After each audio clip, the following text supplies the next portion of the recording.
তোমার গোলাম বানিয়ে দিও।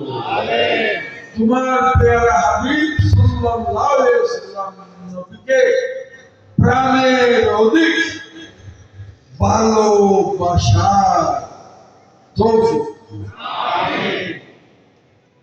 আয় আল্লাহ আজকের মাহফিলকে কবুল করো। আল্লাহ সংক্ষেপে আমি শুধু রসমটা নিয়মটা পালন করতেছি। আয় আল্লাহ এ পর্যন্ত পরশুদিন হইতে তিনবার পবিত্র কালামুল্লাহ শরীফ আদায় হয়েছে। খতমে হাজারান শরীফ, খতমে গাউসিয়া শরীফ, কসিদে বুরদা শরীফ, খতমে বুখারী শরীফ, কালামুল্লাহ শরীফ আদায় হয়েছে। অনেক মেহমান নওয়াজি হয়েছে। আল্লাহ আল্লাহ এই সমস্ত খেদমতকে, এই স্মরণকে কবুল আর মঞ্জুর করুন।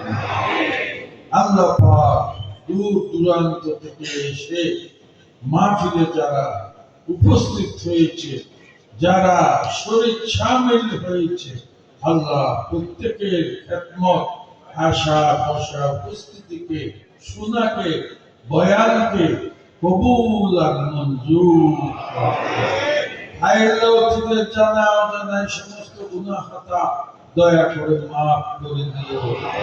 বাকি রমজান শেষ পর্যন্ত আল্লাহ দিল মন থেকে রোজার মতো করে রোজা রেখে তারাবির মতো করে তারাবি আদায় করে যাওয়ার সবাইকে তৌফিক।